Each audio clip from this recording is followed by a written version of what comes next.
Praise the Lord. Hallelujah. Hallelujah. Hallelujah. Praise the Lord.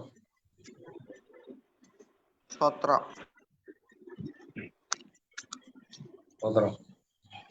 Praise the Lord. Hallelujah. ഈ രാത്രി നമുക്ക് ദൈവത്തെ സ്തുതിക്കാം. Praise the Lord.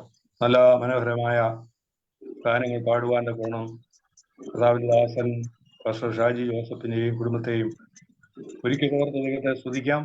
പ്രത്യേകാരുടെ നന്ദിയും വന്ദനവും അറിയിക്കുന്നു.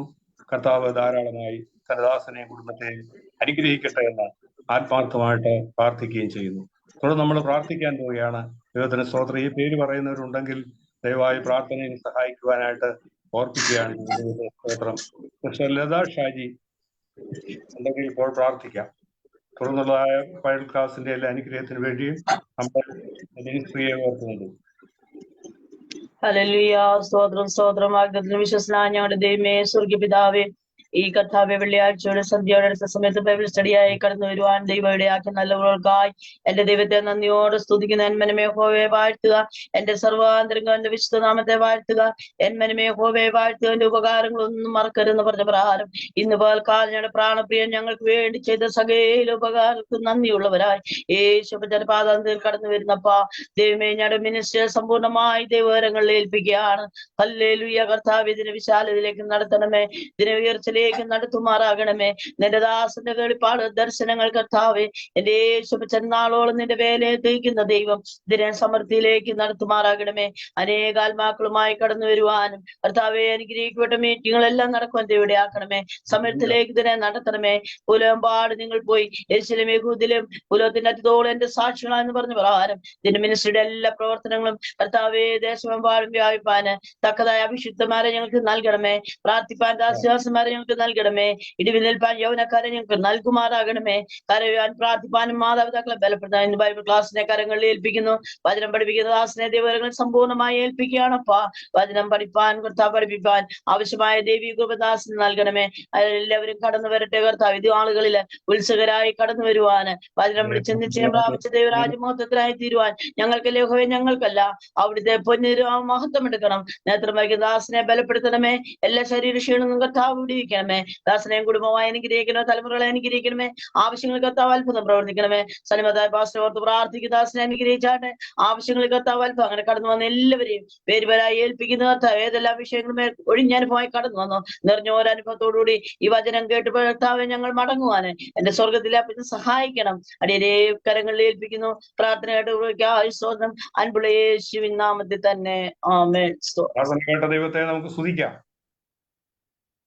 നമ്മുടെ മിനിസ്ട്രിയുടെ ഫൗണ്ടർ ചെയർമാനായിരിക്കുന്ന ബ്രദർ തോമസ് എറിയാനെയും കുടുംബത്തെയും നമുക്ക് പ്രാർത്ഥിക്കാം. മേരിക്കുട്ടി ശാരീരികമായിട്ടൊക്കെ കഴിഞ്ഞ ദിവസങ്ങളിൽ പ്രയാസങ്ങൾ അനുഭവിച്ചെങ്കിലും ദൈവം കൊടുത്ത വിടുതലിനായി നമുക്ക് ദൈവത്തെ സ്തുതിക്കാം. ആമേൻ. സ്തോത്രം. അവർ കൊടുത്തിരിക്കുന്ന ആൺമക്കള്, അവർക്ക് കൊടുത്തിരിക്കുന്ന പിഞ്ചു കുഞ്ഞുങ്ങളെ, അതുപോലെ തന്നെ മാതാവിനെ, പ്രത്യേകിച്ച് ക്രിസ്റ്റീന, ഇവരെല്ലാം ദൈവം ഓർത്ത് നമുക്ക് പ്രാർത്ഥിക്കാം. ശത്രു വളരെ ഹല്ലേലൂയ മിനിസ്ട്രിക്ക് നേരെ വെല്ലുവിളിക്കുമ്പോൾ വെല്ലുവിളികളെല്ലാം ദൈവം മാറ്റിക്കൊണ്ട് വളരെ ജയത്തോടെ ഈ മിനിസ്ട്രി വളർന്നു വരുവാനായിട്ട് നമുക്ക് പ്രാർത്ഥിക്കാം. അവരുടെ കരങ്ങളെ ദൈവം ശക്തീകരിക്കേണ്ടതിന്, ബലം പകരേണ്ടതിന് നമുക്ക് ദൈവത്തോട് പ്രാർത്ഥിക്കാം. ഹല്ലേലൂയ. അവരോട് ചേർന്ന് നമുക്കും ഹല്ലേലൂയ ഈ മിനിസ്ട്രിയെ സ്നേഹിക്കുകയും ഈ മിനിസ്ട്രിക്ക് വേണ്ടുന്ന എല്ലാ കൈത്താങ്ങലും ചെയ്യുവാൻ തക്കോണം നമ്മെ ഓരോരുത്തരെയും ദൈവം സഹായിക്കേണ്ടതിനും നമുക്ക് പ്രാർത്ഥിക്കാൻ. ദൈവത്തിന് സ്തോത്രം. ഹല്ലേലൂയ. ഈ വിഷയങ്ങളെ ഓർത്തുകൊണ്ട് ആമേൻ. സ്തോത്രം. ദയവായിട്ട് സോണി ഉണ്ടെങ്കിൽ പ്രാർത്ഥിക്കാം. Sony, praise the Lord. Sony ഉണ്ടെങ്കിൽ പ്രാർത്ഥിക്കാം. സോണി ഉണ്ടോ? സ്തോത്രം സ്തോത്രം സ്തോത്രം സ്തോത്രം സ്തോത്രം. പരിശുദ്ധനായ ദൈവമേ, സ്വർഗ്ഗീയ നല്ല പിതാവേ, ഇന്നത്തെ കർത്താവേ, ഹല്ലേലൂയ, രാത്രികാലത്തെ മീറ്റിംഗ് ഏറ്റവും അനുഗ്രഹമായി തിരുവാൻ ദൈവടിയാക്കുന്നതിനായി സ്തോത്രം ചെയ്യുന്ന കർത്താവേ, ഹല്ലേലൂയ. ഇന്നത്തെ ബൈബിൾ ക്ലാസ്സിനെ ഒന്ന് പ്രാർത്ഥിക്കുന്ന ഏറ്റവും അനുഗ്രഹമായി തിരുവാൻ ദൈവമായ കർത്താവ് സഹായിക്കണമേ എന്ന് പ്രാർത്ഥിക്കുന്ന കർത്താവേ. ഇതിൽ പ്രവർത്തിക്കുന്ന എല്ലാ ദൈവദാസന്മാരെ ദൈവകരങ്ങളെ ഏൽപ്പിക്കുന്ന കർത്താവേ, ഹല്ലേലൂയ. കർത്താവിന്റെ പ്രവൃത്തി വെളിപ്പെടുവാൻ ദൈവം സഹായിക്കണമേ. ഞങ്ങളുടെ സാറിനെ അത് കുടുംബത്തെ ഏൽപ്പിക്കുന്നതിന് കുഞ്ഞുങ്ങളെ കുടുംബമായ ദൈവം അവിടെ അനുഗ്രഹിക്കണം. എന്റെ കുഞ്ഞുങ്ങൾ വിദേശത്തായിരിക്കുന്നല്ലോ, ദൈവം സൂക്ഷിക്കണേ, പരിപാലിക്കണമേ. എന്റെ കുഞ്ഞുങ്ങളുടെ ശുശ്രൂഷ പഠനത്തെല്ലാം ജോലിക്കാരെല്ലാം ദൈവ സാന്നിധ്യം കൃപയും കർത്താവ് കൂടെ നിന്ന് കുഞ്ഞുങ്ങളെ അവിടെ മാനിക്കാൻ സഹായിക്കുകയും ചെയ്യുവാൻ പ്രാർത്ഥിക്കുന്നു. തലമുറകളെ അനുഗ്രഹിക്കുന്നതിനായി സ്തോത്രം ചെയ്ത് കർത്താവേ, ഇന്ത്യയുടെ പ്രവർത്തനങ്ങളെല്ലാം അനുഗ്രഹമായി തീരുവാൻ ദൈവം സഹായിക്കണമെന്ന് പ്രാർത്ഥിക്കുന്നു. ഇതിൽ പ്രവർത്തിക്കുന്ന എല്ലാ ദൈവദാസന്മാരെ കുടുംബങ്ങളെ അനുഗ്രഹിച്ചു പ്രാർത്ഥിക്കുന്നു. എല്ലാവരെയും ദൈവം രാത്രികാല ദൈവം അനുഗ്രഹിക്കാൻ സഹായിക്കുകയും ചെയ്യുവാൻ പ്രാർത്ഥിക്കുന്നു. കർത്താവേ, ദൈവപ്രവൃത്തി വെളിപ്പെടുവാൻ ദൈവം സഹായിക്കണമേ. ഹല്ലേലൂയ. കർത്താവിന്റെ കൃപ, കർത്താവിന്റെ ശക്തി, കർത്താവേ, ഈ രാത്രി ഞങ്ങളുടെ മധ്യ പരിഭാവം ദൈവം സഹായിക്കണമെന്ന് പ്രാർത്ഥിക്കുന്നു. ദൈവമേ, ക്ലാസ് പഠിപ്പിക്കുന്ന ദാസനായി പ്രാർത്ഥിക്കുന്നു. നിന്റെ കുഞ്ഞുങ്ങളെ കുടുംബമായ ദൈവം മാനിക്കാൻ സഹായിക്കാൻ ചെയ്യുവാൻ പ്രാർത്ഥിക്കുന്നു. ഞങ്ങൾ ഈ രാത്രികാലം ഒന്നിച്ച് ദൈവം അനുഗ്രഹിക്കാൻ സഹായിക്കാൻ ചെയ്യുവാൻ പ്രാർത്ഥിക്കുന്നു. കർത്താവേ, സകല വിഷയത്തിന്മേ സ്വർഗം അത്ഭുതം ഭവിച്ചിരിക്കായി സ്തോത്രം സ്തോത്രം സ്തോത്രം. കർത്താവിന്റെ പ്രാർത്ഥനയ്ക്കായി സ്തോത്രം. യേശു ക്രിസ്തുവിന്റെ അധികാര നാമത്തിൽ തന്നെ ആമേൻ ആമേൻ. കർത്താവ് നമ്മുടെ പ്രാർത്ഥനയുടെ ഓർത്ത് സ്തോത്രം ചെയ്യാം. പ്രാർത്ഥിച്ച പ്രിയപ്പെട്ടവർക്ക് നന്ദി. ദൈവം ധാരാളമായിട്ട് അനുഗ്രഹിക്കട്ടെ. തുടർന്ന് ഒരു ആളോട് പ്രാർത്ഥിക്കാം. ദൈവത്തിന് സ്തോത്രം. തുടർന്നുള്ള ദൈവവചന ശുശ്രൂഷകളെ ഓർത്തുകൊണ്ട് പ്രാർത്ഥിക്കാം. ദൈവത്തിന് സ്തോത്രം. നമ്മുടെ മിനിസ്ട്രിയിലുള്ള എല്ലാ പ്രിയപ്പെട്ടവരെയും ദൈവദാസന്മാരെ എല്ലാം ഓർത്ത് നമുക്ക് പ്രാർത്ഥിക്കാം. വളരെ പ്രതികൂലങ്ങളെ കൊണ്ട് നിറഞ്ഞിരിക്കുന്ന ഒരു ലോകത്തിലാണ് നമ്മൾ ജീവിക്കുന്നത്. അതുകൊണ്ട് പകർച്ചവ്യാധികളൊക്കെയും വളരുന്നുണ്ട്. അതിന് നടുവിൽ നമ്മളെ ദൈവം യാതൊരു പ്രയാസം കൂടാതെ കാത്തു സൂക്ഷിക്കുന്നതിനായിട്ട് ദൈവത്തോട് പ്രാർത്ഥിക്കാം. വിശേഷ വിരോധികൾ വളരെ പ്രതികൂലങ്ങൾ അഴിച്ചുവിട്ടുകൊണ്ടിരിക്കുകയാണ്. അതിന് നടുവിലാണ് നമ്മൾ ആയിരിക്കുന്നത്. നമ്മളെല്ലാം കർത്താവ് ക്ഷമമായി പോറ്റുവാനായിട്ട് ദൈവത്തോട് നമുക്ക് പ്രാർത്ഥിക്കാം. ഹല്ലേലൂയ. ഇന്ന് ബൈബിൾ ക്ലാസ് എടുക്കുന്ന ദേവദാസനെ ഹാർലൻ കൊട്ടാരക്കര അദ്ദേഹമാണല്ലോ ഇന്ന് ദൈവത്തിന്റെ വചനം പഠിപ്പിക്കുവാൻ ദേവദാസനെ കർത്താവ് ബലപ്പെടുത്തേണ്ടതിനായി ബലപ്പെടുത്തിയിരിക്കുന്നതിനാൽ നന്ദിയോടെ സ്തോത്രം ചെയ്യുകയാണ്. ഹല്ലേലൂയ. കർത്താവെ, ദൈവമേ, എല്ലാവരും കടന്നു വന്ന് ദൈവത്തിന്റെ വചനം കേൾക്കുവാൻ കർത്താവ് ഇടയാക്കണം. കർത്താവ് പ്രിയദാസനെ ദൈവങ്ങളിൽ ആമേൻ. തുടർന്ന് കർത്താവിദാസൻ സഹോദരൻ ഷാജി ജോസഫ് പാസ്റ്റർ ഈ വിഷയങ്ങളെ ഓർത്തുകൊണ്ട് പ്രാർത്ഥിക്കും. Pastor Shaji Joseph. Hallelujah. Shaji Joseph ഉണ്ടോ? സ്തോത്രം സ്തോത്രം സ്തോത്രം സ്തോത്രം.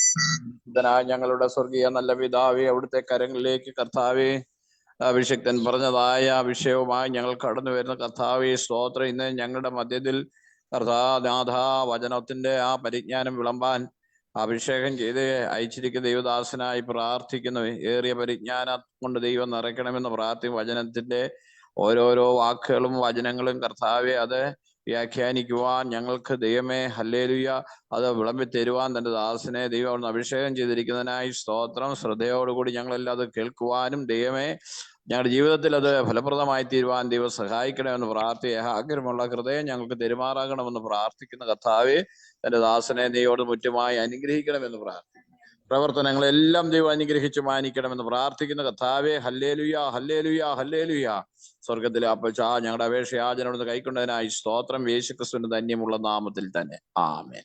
നമ്മുടെ പ്രാർത്ഥന കേട്ട് നമുക്ക് അനുഗ്രഹിച്ചതിനായി സ്തോത്രം ചെയ്യാം. പ്രാർത്ഥിച്ച ദൈവദാസനോട് പ്രത്യേക നന്ദി. ദൈവം ധാരാളമായിട്ട് അനുഗ്രഹിക്കട്ടെ. നമ്മുടെ നടുവിൽ പാസ്റ്റർ സണ്ണി മത്തായുണ്ട്. ആ പ്രിയപ്പെട്ടവനെയും ദൈവം ധാരാളമായിട്ട് സഹായിക്കാനായിട്ട് പ്രാർത്ഥിക്കാം. ആമേൻ. ദൈവത്തിന്റെ വചനം പഠിപ്പിക്കുവാനായിട്ട് ദേവദാസൻ തയ്യാറായിട്ടുണ്ടെന്ന് ഞാൻ കർത്താവിൽ പ്രത്യാശിക്കുന്നു. ദൈവത്തിന് സ്തോത്രം. അദ്ദേഹം എഫേസ്യ ലേഖനമാണല്ലോ എടുത്തുകൊണ്ടിരിക്കുന്നത്. വളരെ നല്ല നിലയിലുള്ള ക്ലാസ്സുകളാണ് ദേവദാസൻ എടുത്തുകൊണ്ടിരിക്കുന്നത്. ദൈവസഭയുടെ പല കാര്യങ്ങൾ, അല്ലെങ്കിൽ പല മർമ്മങ്ങളെ കുറിച്ചൊക്കെയും ദേവദാസൻ ക്ലാസ് എടുക്കുകയുണ്ടായല്ലോ. ദൈവത്തിന് സ്തോത്രം. നാം നമ്മുടെ എല്ലാ പാപ സ്വഭാവങ്ങളും ഉപേക്ഷിച്ചുകൊണ്ട് ദൈവത്തിന് വേണ്ടി ഫലം കായ്ക്കണമെന്നൊക്കെ കഴിഞ്ഞ ആഴ്ചകളിലൊക്കെ നമ്മളോട് സംസാരിച്ചു. സ്തോത്രം. നമ്മുടെ സ്വഭാവങ്ങൾ ഹല്ലേലൂയ ദൈവത്തിന്റെ സ്വഭാവമായി മാറുവാൻ ആമേൻ നമുക്ക് ദൈവകാര്യങ്ങളിൽ ഏൽപ്പിച്ചു കൊടുക്കാം. ദൈവത്തിന് സ്തോത്രം. ആകയാൽ പ്രിയ മക്കൾ എന്നപോലെ കർത്താവിനെ അനുകരിപ്പാൻ ആമേൻ നമുക്ക് ദൈവം സഹായിക്കട്ടെ. ആമേൻ. തുടർന്ന് ഒട്ടും സമയം കളയുന്നില്ല. കർത്താവിന്റെ ദാസൻ പാസ്റ്റർ ഹാർലൻ കൊട്ടാരക്കര ദൈവവചനത്തിൽ നിന്ന് ക്ലാസ് എടുക്കുന്നതായിരിക്കും. അദ്ദേഹത്തെ കർത്താവിന്റെ നാമത്തിലും മിനിസ്ട്രിയുടെ നാമത്തിലും വന്ദനം ചെയ്യുന്നു, സ്വാഗതം ചെയ്യുന്നു. തുടർന്ന് ക്ലാസ്സുകൾ കൈകാര്യം ചെയ്യും. അതിനായി ദൈവദാസനെ ക്ഷണിച്ചുകൊണ്ട് എന്റെ ചുരുങ്ങിയ വാക്കുകൾ ഇവിടെ അവസാനിപ്പിക്കുന്നു. ദൈവം ധാരാളമായിട്ട് അനുഗ്രഹിക്കട്ടെ. ദേവദാസൻ ക്ലാസ് എടുക്കുന്നതായിരിക്കും. പ്രാർത്ഥനയോടായിരിക്കാം. Praise the lord. Praise the lord. കർത്താവിന്റെ പരിശുദ്ധമായ നാമം വാഴ്ത്തപ്പെടട്ടെ. കർത്താവിന്റെ ദാസൻ ജോയിൻ ചെയ്തിട്ടില്ല. ജോയിൻ ചെയ്യുമെന്ന് വിചാരിക്കുന്നു. നമുക്ക് ഒരു വാക്കുകൂടെ പ്രാർത്ഥിക്കാം. കർത്താവിന്റെ ദാസനെ ഓർത്തുകൊണ്ട് സ്തോത്രം ചെയ്യാം. വിശുദ്ധനായ ദൈവമേ, സ്വർഗീയ നല്ല പിതാവേ, ഈ നല്ല സമയത്തിനായി സ്തോത്രം. കർത്താവെ, ഞങ്ങൾ ഒരുമിച്ച് ട്രിനിറ്റി ഇന്റർനാഷണൽ പ്രയർ മിനിസ്ട്രിയുടെ ഈ സൂം പ്ലാറ്റ്ഫോമിൽ കർത്താവെ അങ്ങേ ആരാധിപ്പാൻ, ദൈവനും പഠിക്കുവാൻ, ചിന്തിക്കുവാൻ ദൈവം ഒരുക്കിയ നല്ല അവസരങ്ങൾക്കായി സ്തോത്രം ചെയ്യുന്നു.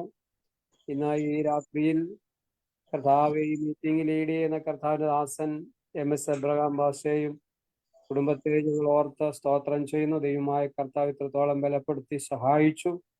ദൈവത്തിന്റെ കൃപയ്ക്കായി സ്തോത്രം ചെയ്യുന്നു. ദൈവമായ കർത്താവ് ഇന്ന് രാത്രിയിൽ ഈ മീറ്റിംഗിൽ പങ്കെടുക്കുന്ന എല്ലാ സഹോദരിമാർക്കായി, ദൈവദാസന്മാർക്കായി പ്രാർത്ഥിക്കുന്നു.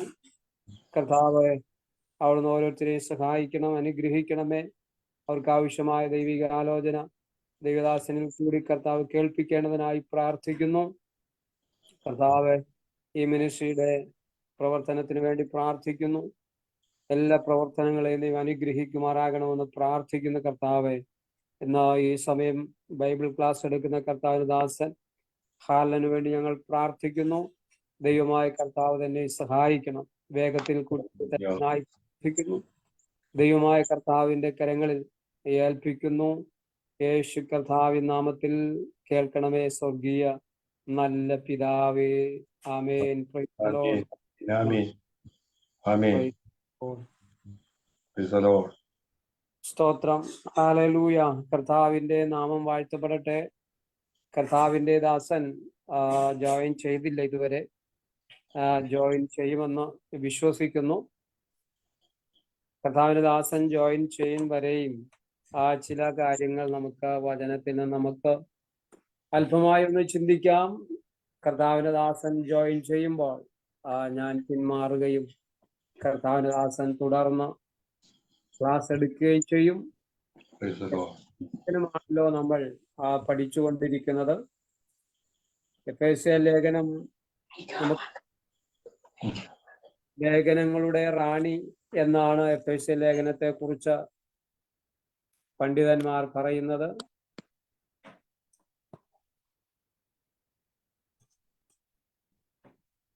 ആ ലേഖനമാണല്ലോ നമുക്ക് ചിന്തിക്കുവാനും പഠിക്കുവാനും ഇടയായിത്തീർന്നത്.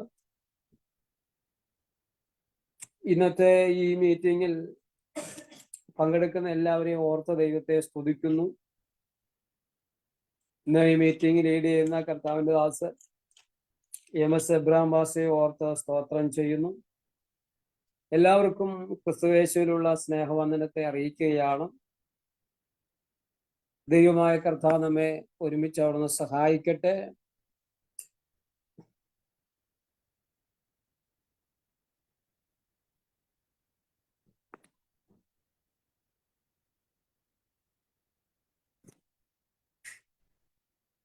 Price the Lord.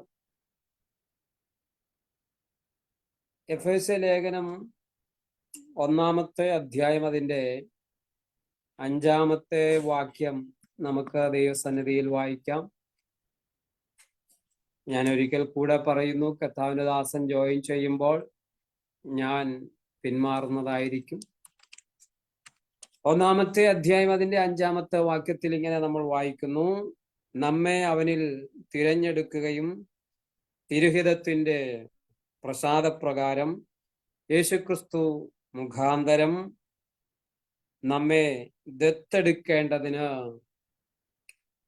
ആ വാക്യത്തിൽ നമുക്ക് കാണാൻ കഴിയുന്നത് കർത്താവ് എന്ത് ചെയ്തു? നമ്മെ ദത്തെടുക്കുവാനായിട്ടിടയായി തോന്നുന്നു. ദത്തെടുപ്പ് വലിയ ആഴമായ ഒരു വിഷയമാണ്. ദത്തെടുപ്പ് എന്ന് പറയുന്നത്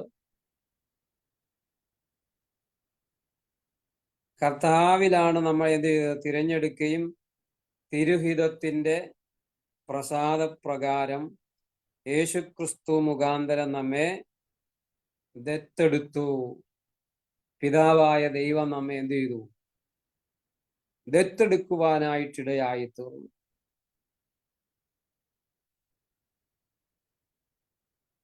യേശുക്രിസ്തു മുഖാന്തരമാണ് നമ്മെ എന്ത് ചെയ്തത്? ദത്തെടുത്തത്. ദത്തെടുക്കൽ എന്ന് തർജ്ജമ ചെയ്തിരിക്കുന്നത്, അതിന്റെ ഗ്രീക്ക് വാക്ക് ഇങ്ങനെയാണ്, ഹൂയോത്തോസ്യ എന്നാണ്. ഹൂയോത്തോസ്യ. അതിന്റെ അർത്ഥം ഒരു പുത്രന്റെ സ്ഥാനത്തേക്ക് ആക്കി വെക്കുക എന്നാണ്. ഒരു പുത്രന്റെ സ്ഥാനത്താക്കി വെക്കുക എന്നാണ്. സാധാരണ നമ്മളൊക്കെ ദത്തെടുക്കുക എന്ന് പറയുന്നത് കേൾക്കുക ഒക്കെ ചെയ്യുന്നതും കാണുകയൊക്കെ ചെയ്തതും അനാഥ ബാലന്മാരെ അല്ലെങ്കിൽ അനാഥ കുഞ്ഞുങ്ങളെയാണ് എന്ത് ചെയ്യുന്നത്? ദത്തെടുക്കുന്നത്. അങ്ങനെയാണ് സാധാരണ ലോകത്തിന്റെ നടപ്പ്. അങ്ങനെയാണ് സാധാരണ എന്ത് ചെയ്യുന്നത്? ദത്തെടുക്കാറുള്ളത്. അനാഥ കുഞ്ഞുങ്ങളെ, കുഞ്ഞുങ്ങളില്ലാത്ത മാതാപിതാക്കൾ എന്ത് ചെയ്യുന്നു? ദത്തെടുത്ത് അവരുടെ മക്കളായിട്ട് എന്ത് ചെയ്യുന്നു? വളർത്തുകയാണ്.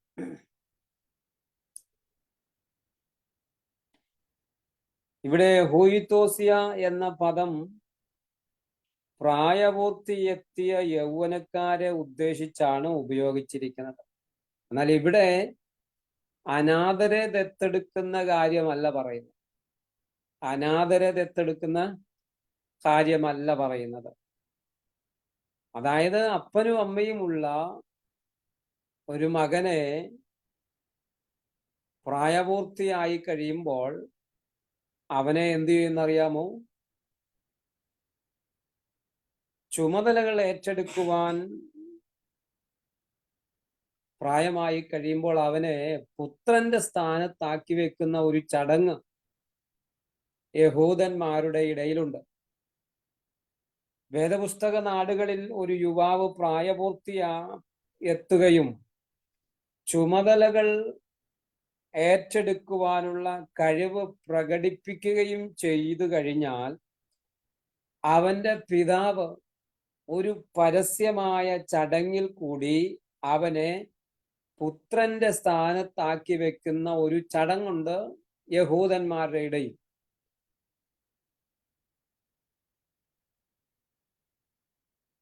ഇത് ആ യുവാവിന്റെ ജീവിതത്തിൽ വളരെ പ്രാധാന്യമുള്ളതാകയാൽ അയൽക്കാരെയും സുഹൃത്തുക്കളെയും ഗ്രാമത്തിലുള്ള പ്രായമുള്ളവരെയും ഈ ചടങ്ങിന് എന്ത് ചെയ്യും? ക്ഷണിക്കും. ഒരു പിതാവിന്റെ മകൻ പ്രായപൂർത്തിയാകുമ്പോൾ അവനെ എന്ത് ചെയ്യും? പുത്രന്റെ സ്ഥാനത്തേക്ക് എന്ത് ചെയ്യും? ആക്കി വെക്കുന്ന ആ ഒരു ചടങ്ങ്, അതിനെയാണ് ദത്തെടുപ്പ് എന്ന് പറയുന്നത്. മറിച്ച് അനാഥ കുഞ്ഞുങ്ങളെ ദത്തെടുത്ത് വളർത്തുന്നതിനെ അല്ല ഈ എഫേസ്യ ലേഖനം 5-ാമത്തെ അധ്യായം നമുക്ക് ചിന്തിക്കുവാൻ കഴിയുന്നത്. ഈ പുത്രസ്ഥാനത്തേക്കുള്ള അവരോധനം കഴിയുമ്പോൾ അവന് പുത്രന്റെ സകല അധികാരവും അവകാശവും ലഭിക്കുകയാണ്. ഈ പിതാവ് എന്ത് ചെയ്യുന്നു? ആ പ്രായപൂർത്തിയായ മകനെ പുത്രന്റെ സ്ഥാനത്തേക്ക് ആക്കി വെച്ചു കഴിയുമ്പോൾ അവൻ എന്ത് ചെയ്യുകയാണ്? സകല അധികാരവും അവകാശവും എന്ത് ചെയ്യുന്നു? അവന് ലഭിക്കുകയാണ്. അവന്റെ അമ്മ ഈ മകനെ പ്രസവിക്കുന്ന നാൾ മുതൽ പിതാവിന്റെ പ്രകൃത്യാ ഉള്ള അവകാശം തന്നെയാണ് അവൻ. എങ്കിലും പ്രായപൂർത്തി എത്തിക്കഴിയുമ്പോൾ, പൂർണ്ണ ആളത്വം പ്രാപിച്ചു കഴിയുമ്പോൾ ഒരു മകന്റെ സ്ഥാനത്താക്കി എന്ത് ചെയ്യുന്നു? വെക്കുന്നു. കർത്താവിടെ നമ്മെ ദത്തെടുത്ത് പുത്രന്റെ സ്ഥാനത്തേക്ക് ആക്കി വെക്കുകയാണ്. പുത്രന്റെ സ്ഥാനത്താക്കി വെക്കുമ്പോൾ നമുക്ക് എന്തെല്ലാം ലഭിക്കുന്നു? പിതാവിന്റെ അവകാശവും അധികാരവും നമുക്ക് എന്ത് ചെയ്യുന്നു? ലഭിക്കുകയാണ്.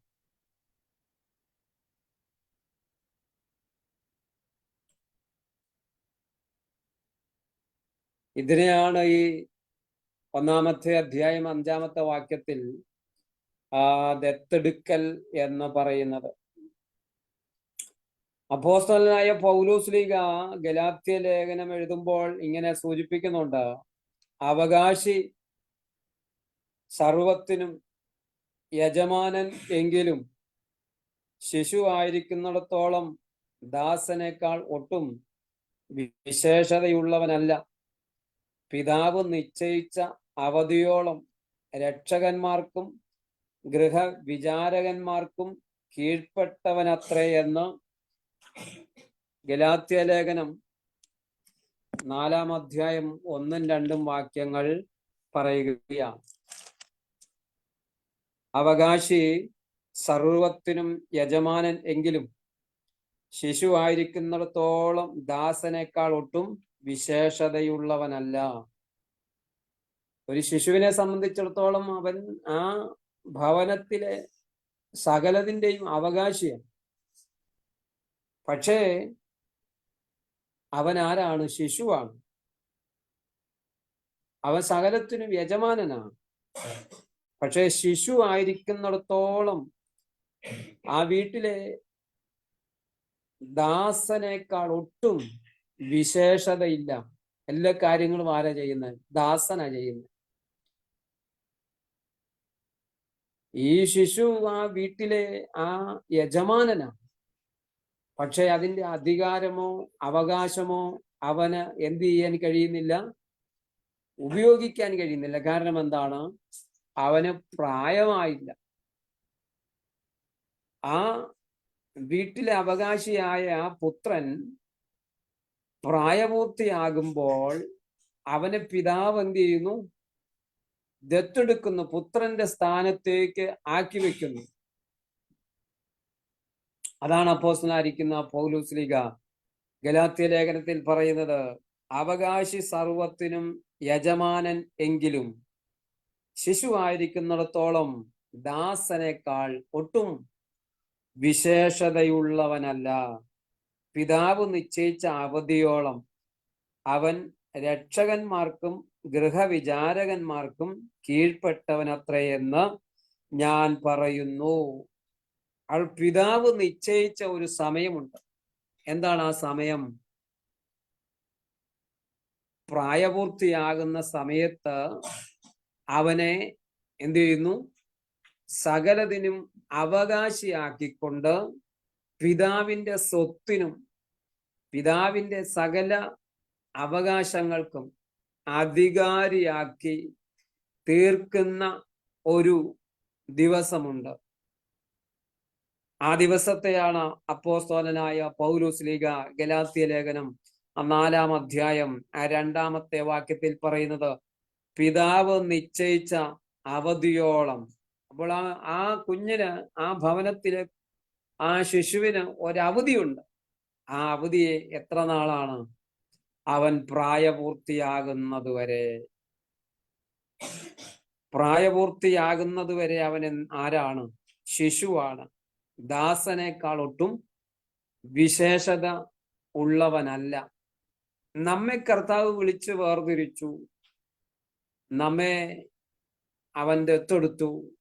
ഇന്നും നാം ശിശു സഹജമായിരിക്കുന്ന ജീവിത അനുഭവത്തിലാണോ നാം ആയിരിക്കുന്നത്? നാം പുത്രന്റെ ആ അനുഭവത്തിലേക്ക് വളർന്നു വന്നിട്ടുണ്ടോ? നമ്മെ പിതാവായ ദൈവം ഒരു പുത്രന്റെ സ്ഥാനത്തേക്ക് ആക്കി വെക്കുവാൻ ശിശു സഹജമായിരിക്കുന്ന സ്വഭാവ ഗുണങ്ങൾ അല്ലെങ്കിൽ സ്വഭാവ അനുഭവങ്ങൾ ഉപേക്ഷിക്കപ്പെട്ട അല്ലെങ്കിൽ പ്രായവും പക്വതയുമായ ഒരനുഭവത്തിലേക്ക്, ആത്മീക ജീവിതത്തിന്റെ അനുഭവത്തിലേക്ക് ഞാനും നിങ്ങളും എത്തിയിട്ടുണ്ടോ എന്ന് ഇന്ന് ഈ സമയം ഒന്ന് നമ്മെ തന്നെ പരിശോധിക്കുന്നത് നല്ലതാണ്. സ്തോത്രം.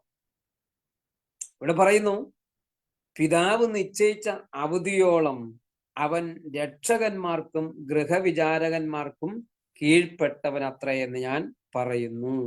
സ്തോത്രം.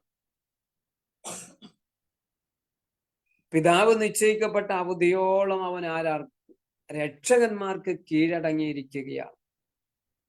എന്നാൽ അവൻ പ്രായമാകുമ്പോൾ അവൻ ഗൃഹവിചാരകന്മാർക്കും രക്ഷകന്മാർക്കും ആരായിത്തീരുന്നു? അധികാരിയായിത്തീരുക. അതുപോലെ നാമും ശിശുക്കളായിരുന്നപ്പോൾ ലോകത്തിന്റെ ആദ്യ പാഠങ്ങളിൽ കീഴിൽ അടിമപ്പെട്ടിരുന്നു.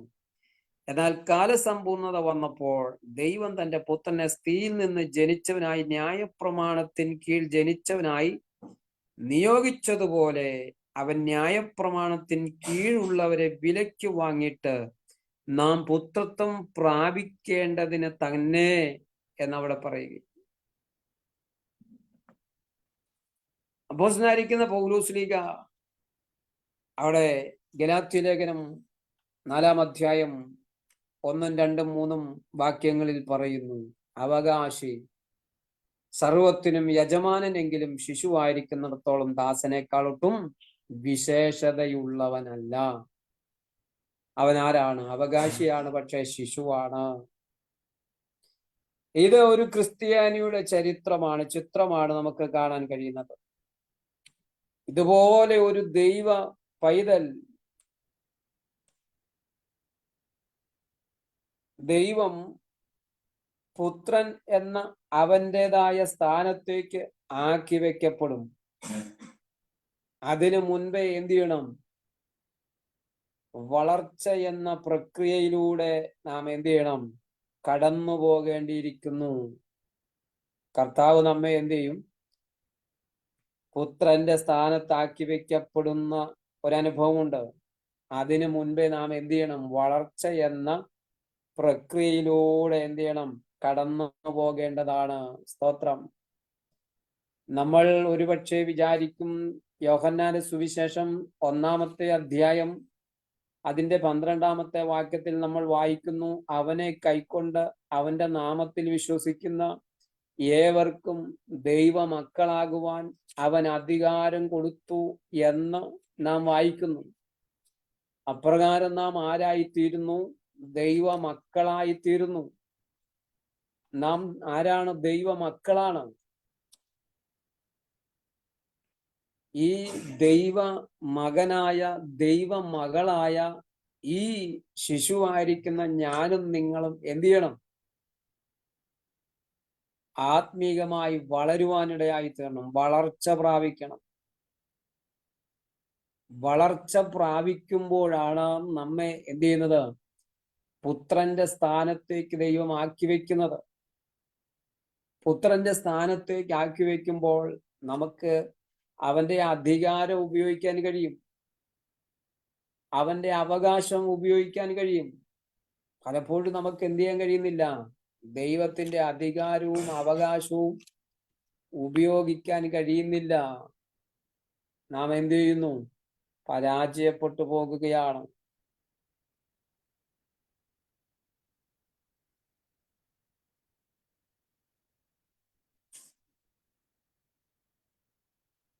അതാണ് ഇവിടെ നമുക്ക് ദത്തെടുപ്പ് എന്ന് നമുക്ക് മനസ്സിലാക്കുവാൻ കഴിയുന്നത്. പുത്രന്റെ സ്ഥാനത്ത് ആക്കി വെക്കുന്ന ഒരു പ്രക്രിയയാണ് ദത്തെടുപ്പ് എന്ന് അപ്പോസ്തലനായ പൗലോസ്ലീഹ എന്ത് ചെയ്യുന്നത്? ആമേൻ പറയുന്നത്. അത് പറയുന്നു 5-ാമത്തെ വാക്യത്തിൽ, നമ്മെ അവനിൽ തിരഞ്ഞെടുക്കുകയും തിരുഹിതത്തിന്റെ പ്രസാദപ്രകാരം യേശുക്രിസ്തു മുഖാന്തരം നമ്മെ ദത്തെടുക്കേണ്ടതിന് എന്ന 5-ാമത്തെ ആ വാക്യത്തിൽ രേഖപ്പെടുത്തുകയാണ്. അപ്പോൾ കർത്താവ് നമ്മെ എന്ത് ചെയ്യുകയാണ്? ദത്തെടുത്ത് നമ്മെ പുത്രന്റെ സ്ഥാനത്താക്കി വെക്കും. അപ്പോൾ ആ ഒരു സമയം നാം എന്ത് ചെയ്യണം? വളർച്ചയുടെ പടിയിൽ കൂടെ മുന്നോട്ട് പോകേണ്ടിയിരിക്കുന്നു. ഇങ്ങനെയൊക്കെയാണെങ്കിലും ഒരു മുന്നറിയിപ്പ് നമുക്ക് ദൈവവചനം നൽകുന്നുണ്ട്. എബ്രായ ലേഖനം അതിന്റെ 4-ാം അധ്യായം, എബ്രായ ലേഖനം 4-ാം അധ്യായം 1-ാമത്തെ വാക്യത്തിൽ ഇങ്ങനെ പറയുകയാണ്, അവന്റെ സ്വസ്ഥതയിൽ പ്രവേശിക്കാനുള്ള വാഗ്ദാനം നിലനിൽക്കുന്നതിനാൽ നിങ്ങളിൽ ആർക്കെങ്കിലും അത് ലഭിക്കാതെ പോയി എന്ന് വരാതിരിക്കാൻ നാം ഭയപ്പെടുക എന്നവിടെ പറയുകയാണ്. കർത്താവ് ഇങ്ങനെ നമ്മെ ദത്തെടുത്തു, പുത്രന്റെ സ്ഥാനത്താക്കി വെച്ചു, എല്ലാം ശരിയാണ്.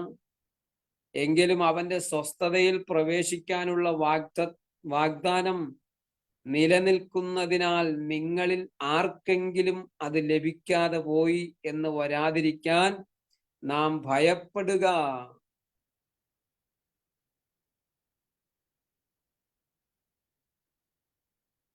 നാം എന്ത് ചെയ്യണം? നമ്മുടെ പ്രവാസകാലം എന്ത് ചെയ്യണം? ഭയത്തോടെ കഴിക്കുവാൻ ഇടയായിത്തീരണം.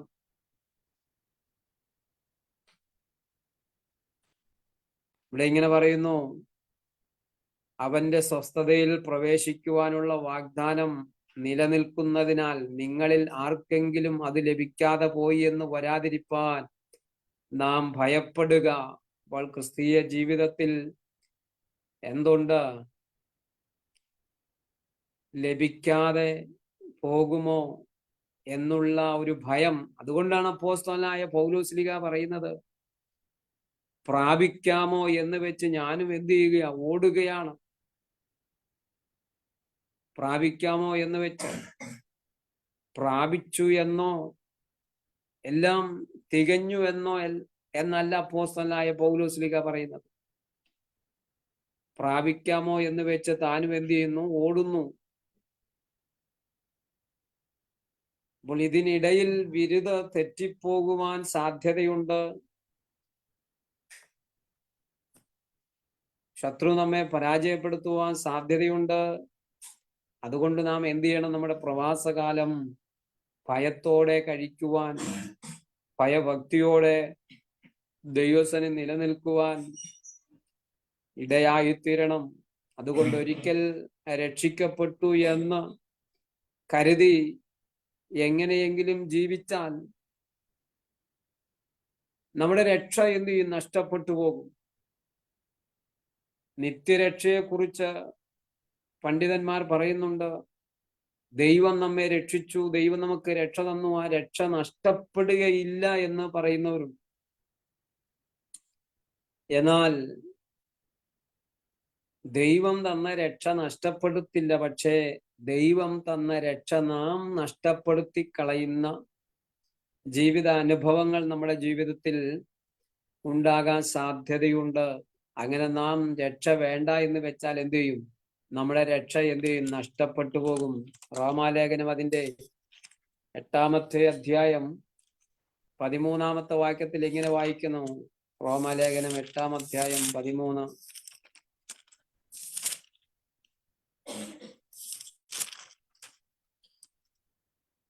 നിങ്ങൾ ജഡത്തെ അനുസരിച്ച് ജീവിക്കുന്നു എങ്കിൽ മരിക്കും നിശ്ചയം. ആത്മാവിനാൽ ശരീരത്തിന്റെ പ്രവൃത്തികളെ മരിപ്പിക്കുന്നു എങ്കിലോ നിങ്ങൾ ജീവിക്കും. നിത്യരക്ഷ വാദികളെ പരിഭ്രമിപ്പിക്കുന്ന ഒരു വാക്യമാണ് റോമാലേഖനം 8-ാമത്തെ അധ്യായം അതിന്റെ 13-ാമത്തെ വാക്യം. നിങ്ങൾ ജഡത്തെ അനുസരിച്ച് ജീവിക്കുന്നുവെങ്കിൽ മരിക്കും നിശ്ചയം എന്ന് അപ്പോസ്തലനായ പൗലോസ് ലീഗ അവിടെ പറയുകയാണ്. ആത്മാവിനാൽ ശരീരത്തിന്റെ പ്രവർത്തികളെ മരിപ്പിക്കുന്നു എങ്കിലോ നിങ്ങൾ എന്ത് ചെയ്യും? ജീവിക്കും. Price the Lord. അപ്പോൾ ആമേ ജഡത്തെ അനുസരിച്ച് ലോകത്തിന്റെ മോഹങ്ങളിൽ കൂടി പിശാചിന്റെ ഇഷ്ടം ചെയ്ത് ജീവിതത്തിൽ മുന്നോട്ട് പോയാൽ നമുക്കെന്താണ് അവസാനം? നിശ്ചയമായിട്ടും മരിക്കും.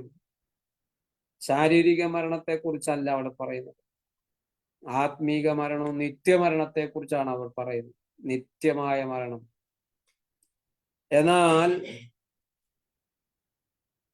ആത്മാവിനാൽ ശരീരത്തിന്റെ പ്രവർത്തികളെ മരിപ്പിക്കുന്നു എങ്കിലോ, ആത്മാവിൽ ശരീരത്തിന്റെ പ്രവർത്തികളെ മരിപ്പിക്കുന്നു എങ്കിലോ നിങ്ങൾ ജീവിക്കും. അപ്പോഴാണ് നമുക്ക് എന്ത് പ്രാപിക്കാൻ കഴിയുന്നത്? കർത്താവിന്റെ ആ നിത്യരക്ഷ പ്രാപിക്കാനായിട്ട് കഴിയുന്നത്.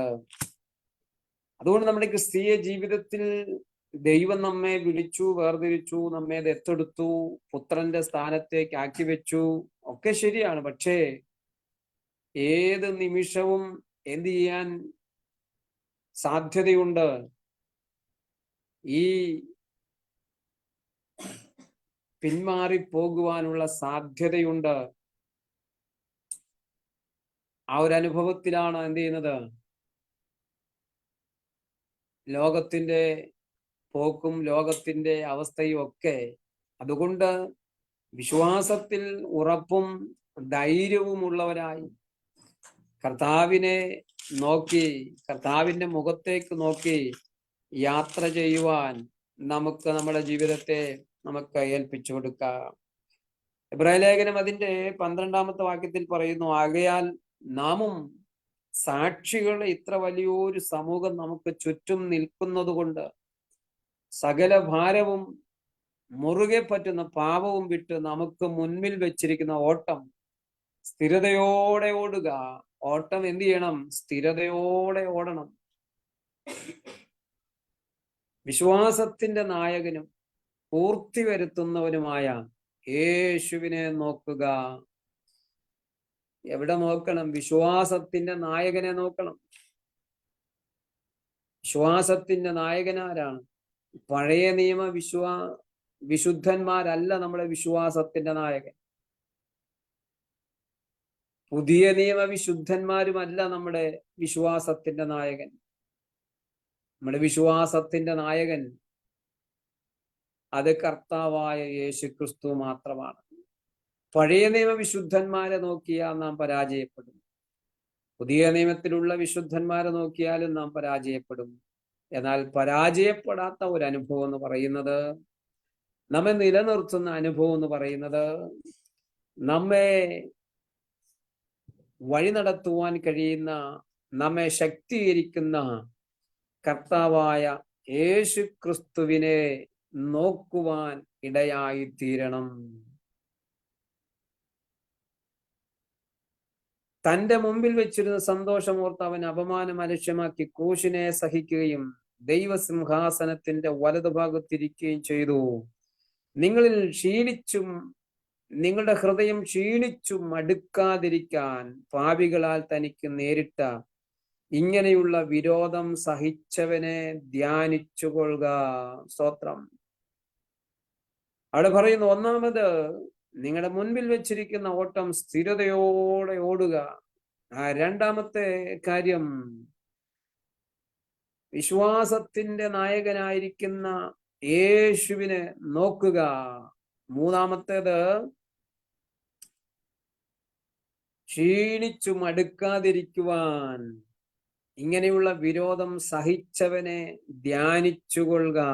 അപ്പോൾ സ്ഥിരതയോടെ ഓടുക, യേശുവിനെ നോക്കുക, യേശുവിനെ ധ്യാനിച്ചുകൊള്ളുക.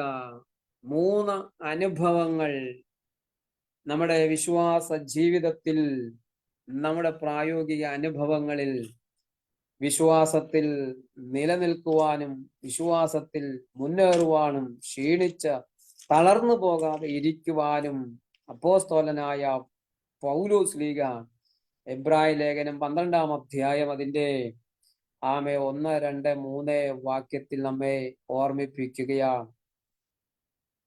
അതുകൊണ്ട് നാം രക്ഷിക്കപ്പെട്ടു, എല്ലാം പൂർത്തിയായി എന്നുള്ളതല്ല. നമ്മുടെ പ്രവാസകാലം എന്ത് ചെയ്യണം? ഭയത്തോടെ കഴിക്കുവാൻ, വിശ്വാസത്തിൽ നിലനിൽക്കുവാൻ, പ്രാർത്ഥനയിൽ നിലനിൽക്കുവാൻ, ആരാധനയിൽ മുന്നേറുവാൻ ഒക്കെ എന്ത് ചെയ്യണം? ഇടയായി തീരണം.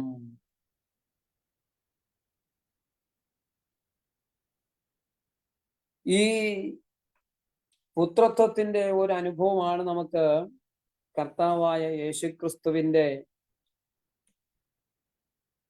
സ്നാന സമയത്ത് നമുക്ക് കാണാൻ കഴിയുന്നത്. യേശു സ്നാനമേറ്റ ഉടനെ വെള്ളത്തിൽ നിന്നും കയറി. അപ്പോൾ സ്വർഗത്തിൽ നിന്നും ഒരു ശബ്ദമുണ്ടായി, ഇവൻ എൻ്റെ പ്രിയപുത്രൻ എന്ന ഒരു ശബ്ദം സ്വർഗത്തിൽ നിന്നും ഉണ്ടായി. മത്തായി എഴുതിയ സുവിശേഷം 3-ാം അധ്യായം അതിന്റെ 17-ാമത്തെ വാക്യം. ഇവിടെയാണ് നമുക്ക് ആ പുത്രത്വം നൽകി അല്ലെങ്കിൽ ദത്തെടുത്ത ആ മർമ്മത്തിന്റെ വെളിപ്പാട് നമുക്ക് മനസ്സിലാക്കാൻ കഴിയുന്നത്. യേശു കർത്താവിന്റെ സ്നാന സമയത്തായി. ആ സമയത്താണ് പിതാവ് പറഞ്ഞത്, ഇവൻ എൻ്റെ പ്രിയപുത്രൻ. യോർദാൻ നദിയിൽ വെച്ചുണ്ടായ ആ അനുഭവം വ്യക്തമായും അവന്റെ ദത്തെടുക്കലായിരുന്നു എന്നാണ് ഒരു പണ്ഡിതൻ പറയുന്നത്. വേദപുസ്തക നാട്ടിലെ ആചാരക്രമം അനുസരിച്ച് സ്വർഗീയ പിതാവ് തന്റെ പുത്രനെ സുഹൃത്തുക്കളുടെയും അയൽക്കാരുടെയും ഇസ്രായേലിലെ ഗുരുജനങ്ങളുടെയും സന്നിധിയിൽ കൊണ്ടുവരികയും സ്നാനത്തിങ്കൽ സ്വർഗത്തിൽ നിന്ന് ഇവൻ എൻ്റെ പ്രിയപുത്രൻ എന്ന് വ്യക്തമായി പ്രഖ്യാപിക്കുകയും ചെയ്തു. പിതാവിന്റെ സകല അധികാരവും എന്ത് ചെയ്തു?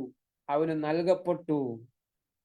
വേദപുസ്തക നാട്ടിൽ യഹൂദന്മാർ ചെയ്യുന്നത് പോലെ തന്നെ പിതാവായ ദൈവം യേശു കർത്താവിനെ ആ സ്നാന സമയത്ത് സകലരുടെയും മുമ്പിൽ വെച്ച് ഇവൻ എൻ്റെ പ്രിയപുത്രൻ എന്ന് പറഞ്ഞുകൊണ്ട് ആ പുത്രന്റെ സ്ഥാനത്താക്കി വെച്ചു എന്നാണ് ഒരു പണ്ഡിതൻ അതിനെക്കുറിച്ച് രേഖപ്പെടുത്തുന്നത്. ആത്മീകമായി ചിന്തിക്കുമ്പോൾ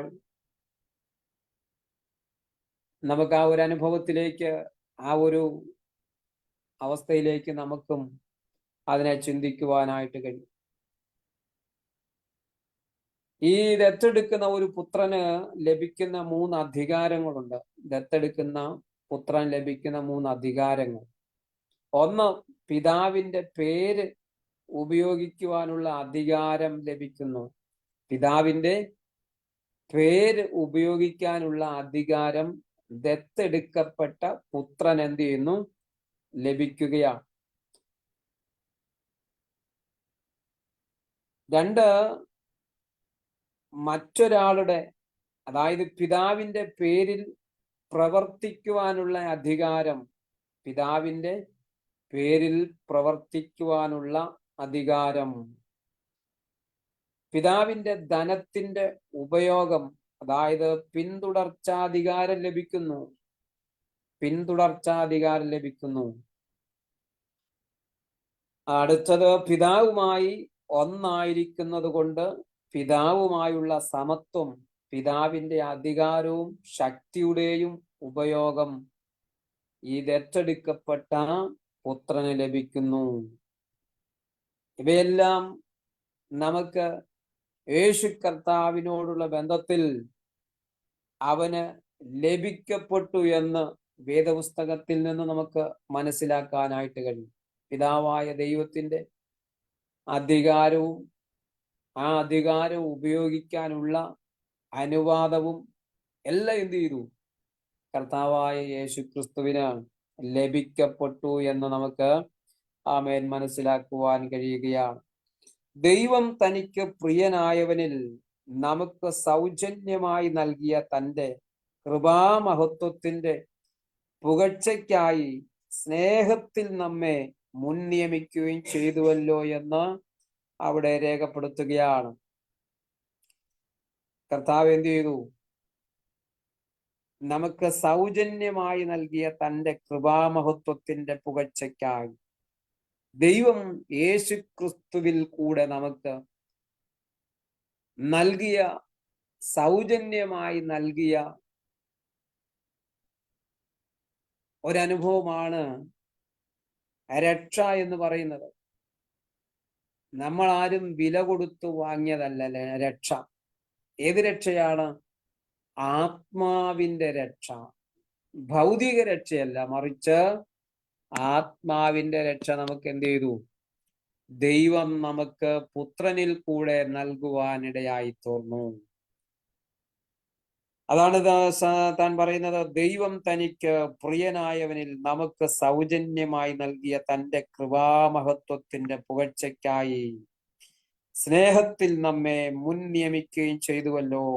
അപ്പോൾ ഈ രക്ഷ, യേശുവിൽ കൂടിയുള്ള രക്ഷ പ്രാപിക്കുവാൻ പിതാവായ ദൈവം ക്രിസ്തുവിൽ നമ്മെ എന്ത് ചെയ്തു? മുൻ നിയമിക്കുവാനിടയായി തീർന്നു. കർത്താവ് നമ്മെ എല്ലാവരും എന്ത് ചെയ്തു? പുത്രന്റെ അവകാശത്തിലേക്ക് എത്തുവാൻ ക്രിസ്തുവേശുവിൽ നമ്മെ എന്ത് ചെയ്തു? മുൻ നിയമിക്കുവാനിടയായി തീർന്നുവെന്ന് അപ്പോസ്തലനായ പൗലോസ് ലീഗ 1-ാം അധ്യായം അതിന്റെ 6-ാമത്തെ വാക്യത്തിൽ പറയുകയാണ്. മത്തായി എഴുതിയ സുവിശേഷം 17-ാം അധ്യായം അതിന്റെ 5-ാമത്തെ വാക്യം വായിക്കുമ്പോൾ ഇങ്ങനെ വായിക്കുന്നു. മത്തായി എഴുതിയ സുവിശേഷം 17-ാം അധ്യായം അതിന്റെ 5-ാമത്തെ വാക്യം. അവൻ പറയുമ്പോൾ തന്നെ പ്രകാശമുള്ള ഒരു മേഘം അവരുടെ മേൽ നിഴലിട്ടു. മേഘത്തിൽ നിന്നും, ഇവൻ എൻ്റെ പ്രിയപുത്രൻ, ഇവനിൽ ഞാൻ പ്രസാദിച്ചിരിക്കുന്നു, ഇവന് ചെവി കൊടുപ്പിൻ എന്ന ഒരു ശബ്ദവും ഉണ്ടായി. ശിഷ്യന്മാർ അത് കേട്ടിട്ട് എന്ത് ചെയ്തു? ഏറ്റവും ഭയപ്പെട്ട് കവിണ്ണു വീണു എന്ന് അവിടെ രേഖപ്പെടുത്തുകയാണ്. കർത്താവ് ആ 2-ാമത്തെ പ്രാവശ്യം ഇവൻ എൻ്റെ പുത്രൻ, ഇവൻ എൻ്റെ പ്രിയപുത്രൻ എന്ന് പറഞ്ഞ ആ ഒരു അനുഭവമാണ്. അതെവിടെ വെച്ചാണ്? താബോർ മലയിൽ വെച്ചാണ് ആമേൻ കർത്താവ് എന്ത് ചെയ്യുന്നത്? അത് പ്രഖ്യാപിക്കുവാനിടയായിത്തീരുന്നത്. ഇവൻ എൻ്റെ പ്രിയപുത്രൻ എന്ന ആമേൻ യേശുവിനെ കുറിച്ച് എന്ത് ചെയ്യുക? പിതാവായ ദൈവമോടെ ആമേൻ പ്രഖ്യാപിക്കുകയാണ്. 7-ാമത്തെ വാക്യത്തിൽ ഇങ്ങനെ പറയുന്നു, അവനിൽ നമുക്ക് അവന്റെ രക്തത്താൽ അതിക്രമങ്ങളുടെ മോചനമെന്ന വീണ്ടെടുപ്പുണ്ട്. അതിക്രമങ്ങളുടെ മോചനമെന്ന വീണ്ടെടുപ്പ്. വീണ്ടെടുപ്പ്, ഈ വാക്യത്തിൽ നമുക്ക് വീണ്ടെടുപ്പിനെ കാണുവാൻ കഴിയുന്നു. 7-ാമത്തെ വാക്യത്തിൽ എന്താണ് വീണ്ടെടുപ്പ് എന്ന് പറഞ്ഞാൽ? വീണ്ടെടുപ്പിന്റെ പ്രമാണം പഠിച്ചാൽ ഒരുവൻ ദരിദ്രനായി തീർന്നിട്ട് തൻ്റെ അവകാശത്തെയോ തന്നെ തന്നെയോ മറ്റൊരുവന് വിറ്റാൽ അവനോ അവന്റെ അടുത്ത ചാർച്ചക്കാരനോ പ്രാപ്തിയുണ്ടെങ്കിൽ അവനെ വീണ്ടെടുക്കാം.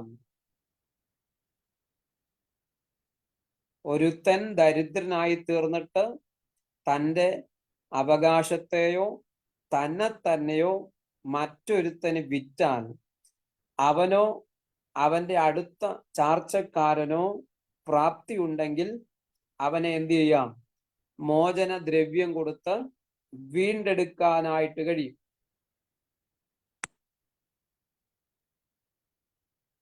നമ്മെ എന്ത് ചെയ്തു? നമ്മെ പുത്രൻ തൻ്റെ രക്തം കൊടുത്താണ് വീണ്ടെടുത്തത്. നമുക്ക് വീണ്ടെടുപ്പ് വില കൊടുക്കാൻ ഇല്ലായിരുന്നു.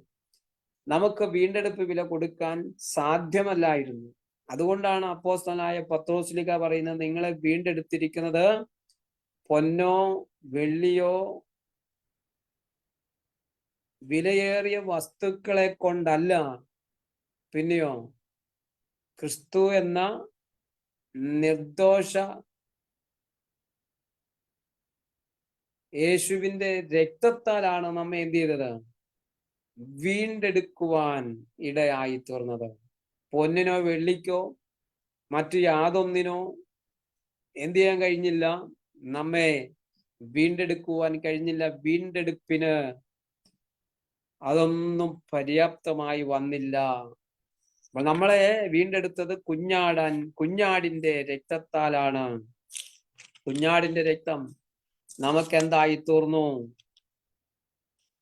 ഇങ്ങനെ വായിക്കുന്നു, അപ്പോസ്തലനായ പത്രോസ് എഴുതിയ 1-ാമത്തെ ലേഖനം 1-ാമത്തെ അധ്യായം 17, 19, 18 വാക്യങ്ങൾ. വ്യർത്ഥവും പിതൃപാരമ്പര്യവുമായുള്ള നിങ്ങളെ നടപ്പിൽ നിന്ന് നിങ്ങളെ വീണ്ടെടുത്തിരിക്കുന്നത് പൊന്ന് വെള്ളി മുതലായ നശ്വരമായ വസ്തുക്കളെ കൊണ്ടല്ല, ക്രിസ്തു എന്ന നിർദോഷവും നിഷ്കളങ്കവുമായ കുഞ്ഞാടിന്റെ വിലയേറിയ രക്തം കൊണ്ടത്രേ എന്ന് നിങ്ങൾ അറിയുന്നുവല്ലോ. അപ്പൊ നമ്മളെ വീണ്ടെടുത്തത് എങ്ങനെയാണ്? ലോകത്തിലുള്ള വിലയേറിയ വസ്തുക്കളെ കൊണ്ടല്ല. ലോകത്തിലുള്ള വിലയേറിയ വസ്തു എന്ന് പറയുന്നത് എന്താണ്? പൊന്നും വെള്ളിയും ഒക്കെയാണ്. അതാണ് ലോകത്തിലുള്ള വിലയേറിയ വസ്തുക്കൾ എന്ന് പറയുന്നത്. എന്നാൽ മനുഷ്യന്റെ വീണ്ടെടുപ്പിന് എന്തല്ലേ അത്? അത് പര്യാപ്തമല്ല. മനുഷ്യന്റെ ആത്മാവിനെ വീണ്ടെടുക്കുവാൻ പൊന്നിനോ വെള്ളിക്കോ വിലയേറിയ വസ്തുക്കൾക്കോ ഈ വസ്തുക്കളെ കൊണ്ടൊന്നും മനുഷ്യന്റെ ആത്മാവിനെ എന്ത് ചെയ്യാൻ കഴിയത്തില്ല? വീണ്ടെടുക്കാൻ കഴിയത്തില്ല. മനുഷ്യന്റെ ആത്മാവ് എന്താണ്? മുഴു ലോകത്തെക്കാൾ വിലയുള്ളതാണ്. മനുഷ്യനിലുള്ള ആത്മാവ്, ദൈവം നൽകിയ ആ ജീവൻ ഈ ലോകത്തെക്കാൾ, ഈ ഭൂമിയേക്കാൾ, ഭൂമിയിലുള്ള സകല വസ്തുക്കളെക്കാൾ വിലയേറിയതായതുകൊണ്ട് കേവലം നശ്വരമായിരിക്കുന്ന വെള്ളിക്കോ പൊന്നിനോ യാതൊരു വസ്തുക്കൾ കൊണ്ടും എന്ത് ചെയ്യാൻ കഴിയത്തില്ല? വീണ്ടെടുക്കുവാനായിട്ട്. പാപത്തിന്റെ അടിമത്തത്തിൽ പോയ മനുഷ്യനെ വീണ്ടെടുക്കുവാനായിട്ട് സാധ്യമല്ലാതെ ഇരുന്നപ്പോഴാണ് പിതാവായ ദൈവം എന്ത് ചെയ്തത്? തന്റെ പുത്രന്റെ രക്തം നമുക്ക് വേണ്ടി നൽകുവാനിടയായി തീർന്നത്. അപ്പോൾ മനുഷ്യന്റെ ജീവൻ, മനുഷ്യന്റെ ആത്മാവ് മുഴു ലോകത്തെക്കാൾ വിലയുള്ളതാകയാൽ അതിനേക്കാൾ വിലയുള്ള ഒരു വസ്തു കൊണ്ട് മാത്രമേ മനുഷ്യന്റെ ആത്മാവിനെ എന്ത് ചെയ്യാൻ കഴിയത്തുള്ളൂ? വീണ്ടെടുക്കാൻ കഴിയുകയുള്ളൂ. അതുകൊണ്ടാണ് പിതാവായ ദൈവം തന്റെ പുത്രനെ തന്നെ ഈ ലോകത്തിലേക്ക് അയച്ച് അവന്റെ രക്തത്താൽ നമുക്ക് വീണ്ടെടുപ്പ് സാധ്യമാക്കിയത്. Price the Lord. അപ്പോൾ അപ്പോസ്തലനായിരിക്കുന്ന പത്രോസ്ലീഹ പറയുകയാണ്, വ്യർത്ഥവും പിതൃപാരമ്പര്യവുമായുള്ള നിങ്ങളുടെ നടപ്പിൽ നിന്ന് നിങ്ങളെ വീണ്ടെടുത്തിരിക്കുന്നത് പൊന്ന്, വെള്ളി മുതലായ നശ്വരമായ വസ്തുക്കളെ കൊണ്ടല്ല, ക്രിസ്തു എന്ന നിർദോഷവും നിഷ്കളങ്കവുമായ കുഞ്ഞാടിന്റെ വിലയേറിയ രക്തം കൊണ്ടത്രേ എന്ന് നിങ്ങൾ അറിയുന്നുവല്ലോ. Price the Lord. അപ്പോൾ നമ്മെ വീണ്ടെടുത്തത് കുഞ്ഞാടിന്റെ വിലയേറിയ രക്തം കൊണ്ടാണ്. നമ്മെ എന്ത് ചെയ്തത്? വീണ്ടെടുക്കുവാനായിട്ടിടയായി തീർന്നത്. അതാണ് അപ്പോസ്തലനായിരിക്കുന്ന പൗലോസ്ലീഹ പറയുന്നത്, അവനിൽ നമുക്ക് അവന്റെ രക്തത്താൽ അതിക്രമങ്ങളുടെ മോചനമെന്ന വീണ്ടെടുപ്പുണ്ട്. Praise the lord. അവനിൽ നമുക്ക് അവന്റെ രക്തത്താൽ, യേശുവിന്റെ രക്തത്താൽ അതിക്രമങ്ങളുടെ മോചനമെന്ന വീണ്ടെടുപ്പ്.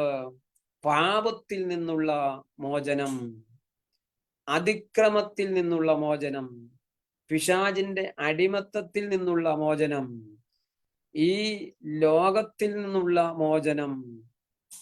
അങ്ങനെ കർത്താവായ യേശുക്രിസ്തുവിന്റെ രക്തത്താൽ, അവന്റെ രക്തം നമുക്ക് വേണ്ടി ഊറ്റിത്തന്ന് നമ്മെ എന്ത് ചെയ്തു?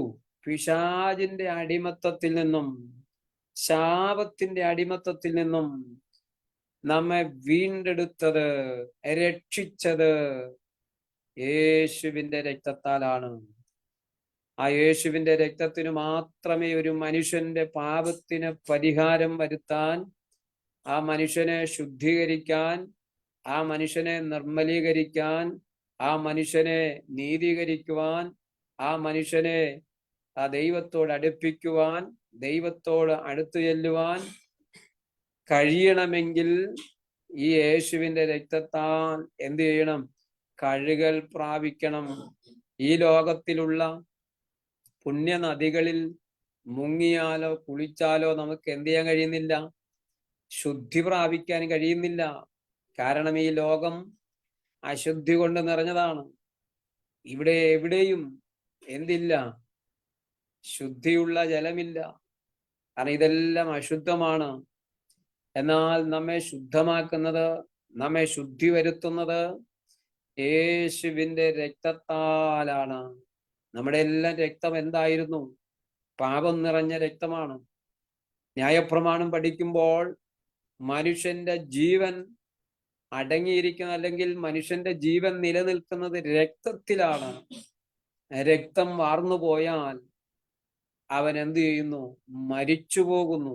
അപ്പോൾ മനുഷ്യന്റെ ആയാലും മൃഗത്തിന്റെ ആയാലും ജീവൻ നിലനിൽക്കുന്നത് രക്തത്തിലാണ്. അതുകൊണ്ടാണ് എന്ത് ചെയ്യുന്നത്? മരണാസന്നനായ വ്യക്തി രക്തം വാർന്നു പോയാൽ അവന്റെ ശരീരത്തിൽ മറ്റൊരാളുടെ, അവന്റെ ഗ്രൂപ്പിൽപ്പെട്ട ആ രക്തം എന്ത് ചെയ്യുന്നത്? ശരീരത്തിൽ കുത്തിവെക്കുവാനിടയായി തീരുന്നത്.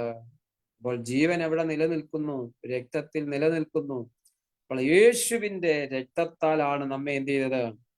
ആമേൻ, വീണ്ടെടുക്കുവാനായിട്ടിടയായി തീർന്നത്. എങ്ങനെയാണ് അതിന്റെ വീണ്ടെടുപ്പ് എന്ന് നാം ചിന്തിച്ചത്? വീണ്ടെടുപ്പിന്റെ പ്രമാണം പഠിച്ചാൽ ഒരുത്തൻ ദരിദ്രനായി തീർന്നിട്ട് തന്റെ അവകാശത്തെയോ തന്നെയോ മറ്റൊരുത്തന് വിറ്റാൽ അവനോ അവന്റെ അടുത്ത ചാർച്ചക്കാരനോ പ്രാപ്തി ഉണ്ടെങ്കിൽ അവനെ വീണ്ടെടുക്കാം. വീണ്ടെടുപ്പ് വില എന്ന് പറയുന്നത് വാങ്ങിയവൻ കൊടുക്കുന്ന തുകയാണ്. അർത്ഥാൽ വീണ്ടെടുപ്പ് വില കൊടുത്ത് തിരികെ വാങ്ങേണ്ടത് വാങ്ങിയവന്റെ കയ്യിൽ നിന്നാണ്, അപഹരിച്ചവന്റെ കയ്യിൽ നിന്നല്ല.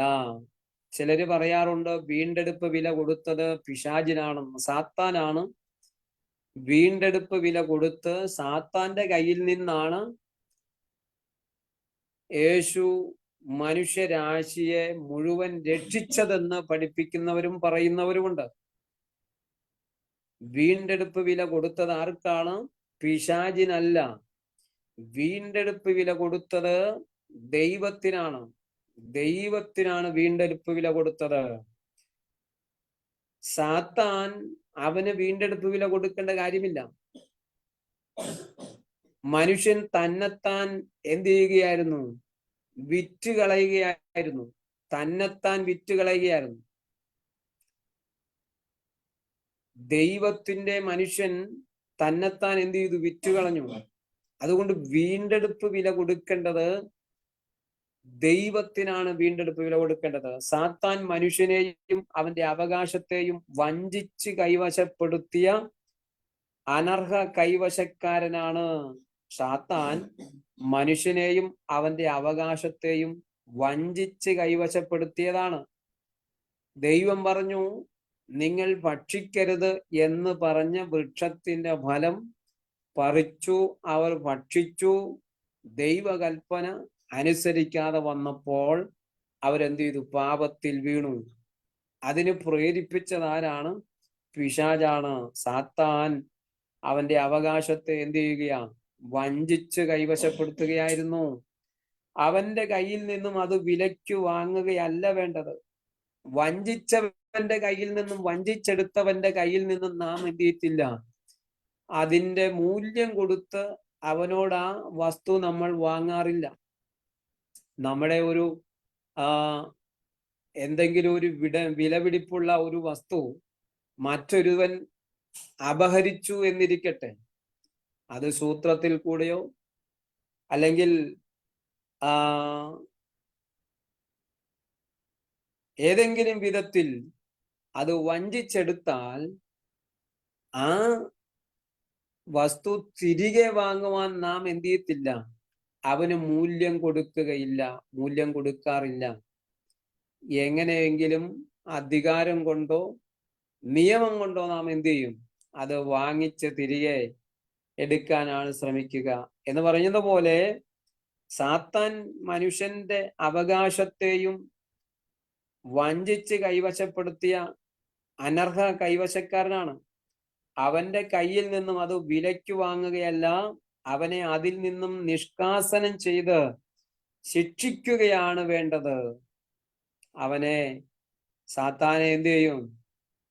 1000 ആണ്ട് വാഴ്ച കഴിയുമ്പോൾ എന്ത് ചെയ്യും?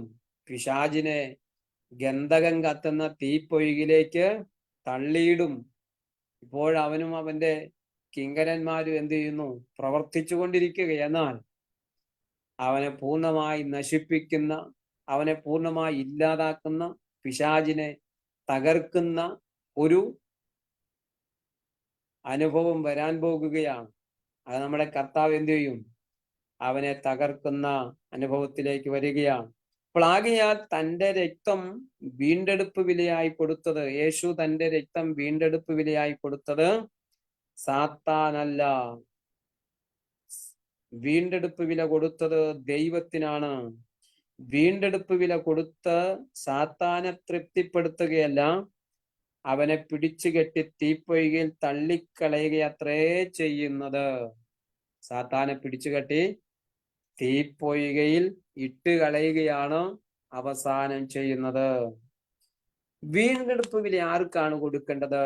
വീണ്ടെടുപ്പ് വില പാപം ചെയ്യുന്ന ദേഹി മരിക്കണം എന്ന വ്യവസ്ഥ പ്രകാരം പാപം ചെയ്ത മനുഷ്യൻ മരണത്തിനിരയായി അഥവാ ദൈവകോപത്തിനിരയായി പാപം ചെയ്യുന്ന ദേഹി മരിക്കണം എന്ന വ്യവസ്ഥ പ്രകാരം പാപം ചെയ്ത മനുഷ്യൻ മരണത്തിനിരയായി അഥവാ ദൈവകോപത്തിനിരയായി.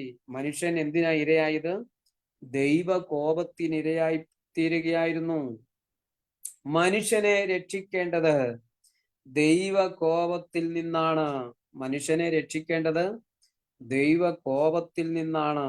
ആകയാൽ വീണ്ടെടുപ്പ് വില കൊടുക്കേണ്ടതും കൊടുത്തതും ആർക്കാണ്? ദൈവത്തിനാണ്. വീണ്ടെടുപ്പിന്റെ മൂല്യം യേശുവിന്റെ രക്തമാണ്. ആ രക്തം കൊടുത്താണ് യേശു ക്രിസ്തു നമ്മെ എന്ത് ചെയ്തത്? വീണ്ടെടുത്തത്. പിശാചിനല്ല വീണ്ടെടുപ്പ് രക്തം കൊടുത്തത്, ദൈവത്തിനാണ് വീണ്ടെടുപ്പ് രക്തം കൊടുത്തത്. ദൈവകോപത്തിൽ നിന്നും നമ്മെ എന്ത് ചെയ്യുകയായിരുന്നു? യേശു വീണ്ടെടുക്കുകയായിരുന്നു. നാം ദോഷികളായിരുന്നു, പാപികളായിരുന്നു, നരകത്തിന്റെ ഓഹരിക്കാരായിരുന്നു, ദൈവകോപത്തിന്റെ മക്കളായിരുന്നു, ദൈവത്തിന്റെ കോപം ചൊരിയപ്പെടാൻ അല്ലെങ്കിൽ ദൈവത്തിന്റെ കോപത്തിന് പാത്രമായി തീർന്നവരായിരുന്നു നമ്മൾ. ആ ദൈവകോപത്തിൽ നിന്നാണ് ദൈവം നമ്മെ യേശു എന്ത് ചെയ്തത്? അവന്റെ ചങ്കിലെ ചോര തന്ന് നമ്മെ വീണ്ടെടുക്കുവാനിടയായി തീർന്നത്. ദൈവകോപത്തിൽ നിന്ന് നമ്മെ എന്ത് ചെയ്തു? ആ ദൈവകോപത്തിന്റെ ആ പാപത്തെ ദൈവം എത്രത്തോളം കഠിനമായി ശിക്ഷിക്കുന്നു എന്ന് നമുക്ക് കാണണമെങ്കിൽ ആ കാൽവരി ക്രൂശിലേക്ക് നോക്കിയാൽ മതി. പാപത്തിന്റെ കാഠിന്യത മനസ്സിലാക്കണമെങ്കിൽ, മനുഷ്യവർഗത്തിന്റെ പാപത്തിന്റെ കാഠിന്യത മനസ്സിലാക്കണമെങ്കിൽ ആ കാൽവരി ക്രൂശിലേക്ക് നോക്കിയാൽ മതി. ദൈവം പാപത്തെ എന്ത് ചെയ്യുന്നു? വെറുക്കുന്നു. ദൈവം പാപിയെ സ്നേഹിക്കുന്നു. കണ്ടാൽ ആളല്ല എന്ന് തോന്നുമാറ് യേശുവിനെ എന്ത് ചെയ്തു? ചാട്ടവാർ കൊണ്ട് അടിച്ച് വിരൂപമാക്കുവാനിടയായി തോന്നുന്നു. എന്താ അതിന്റെ കാരണം? ദൈവം പാപികളായ നമ്മെ സ്നേഹിക്കുന്നു, പാപത്തെ എന്ത് ചെയ്യുന്നു? വെറുക്കുന്നു. പാപത്തിന്റെ കാഠിന്യത മനസ്സിലാക്കണമെങ്കിൽ ആ കാൽവരി ക്രൂശിലേക്ക് നോക്കിയാൽ മതി. അവിടെ ഒരു മാംസപിണ്ഡം പോലെ കിടക്കുന്നത് കണ്ടാൽ എന്തിനു വേണ്ടിയാണ്? അവൻ പാപമൊന്നും ചെയ്തില്ല, അവന്റെ വായിൽ വഞ്ചന ഒന്നുമില്ലായിരുന്നു. പക്ഷേ എന്റെയും നിങ്ങളുടെയും സകല മനുഷ്യന്റെയും, ഈ ലോകത്തിലുള്ള സകല മനുഷ്യന്റെയും പാപത്തെ എന്ത് ചെയ്തു? യേശുവിന്റെ മേൽ ചുമത്തി അവനെ പാപമാക്കി എന്നാണ് പറയുന്നത്. വെറും മണ്ണായ നമ്മെ വീണ്ടെടുക്കുവാൻ വേണ്ടി എന്ത് ചെയ്തു? പിതാവായ ദൈവം തന്റെ പുത്രനെ ഈ ലോകത്തിലേക്ക് അയച്ചു. ആ യേശു ക്രിസ്തുവിന്റെ സന്നിധിയിൽ നീതിയോടെ വിശ്വസ്തയോടെ നിൽക്കുവാൻ സർവശക്തനായ ദൈവം നമ്മെല്ലാവരെയും സഹായിക്കട്ടെ എന്ന് പ്രാർത്ഥിച്ചുകൊണ്ട് എൻ്റെ വാക്കുകൾ നാം വിരമിക്കുന്നു. ഈ വചനങ്ങളാൽ ദൈവം നമ്മെ അനുഗ്രഹിക്കട്ടെ. ഇത്രത്തോളം സമയം എന്നെ ശ്രദ്ധിച്ച എല്ലാ പ്രിയപ്പെട്ടവരോടുള്ള സ്നേഹവും നന്ദിയും അറിയിക്കുന്നു. കർത്താവ് നമ്മെ ധാരാളമായി അനുഗ്രഹിക്കുമാറാകട്ടെ. Amen. Praise the Lord.